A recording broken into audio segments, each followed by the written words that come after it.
United Nations போரம்ல பாலஸ்தீனுடைய UN அம்பாசிடரான ரியாத் மன்சூர் கண்ணீர் விட்டு அழுத காட்சி தான் இன்னைக்கு சமூக வலைதளங்கள்ல வைரல் ஆயிட்டு இருக்கு.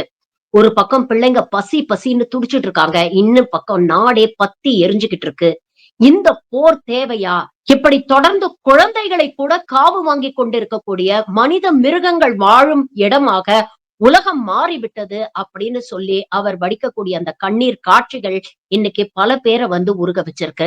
காசாவுல 1,00,000 பேருக்கு மேல இறந்து போயிருக்காங்க. குறிப்பாக 20,000க்கும் மேற்பட்ட குழந்தைகள் இறந்து போயிருக்காங்க அப்படிங்கிறது உலக அளவில் பெரிய ஒரு பதட்டத்தை ஏற்படுத்தி இருக்கிற நேரத்துலதான் இந்த காணொளி பல பேரை உலுக்கி போட்டிருக்கு அப்படின்னு சொல்லணும். ஒரு சில சர்வாதிகாரிகள் அவங்களுடைய அரசியல் இருப்பையும் பதவியும் காப்பாத்திக்கணும் அப்படிங்கிறதுக்காக மனித மிருகங்களாக மாறி அப்பாவி மக்களுடைய வாழ்க்கையோட விளையாடிட்டு இருக்கிறாங்க.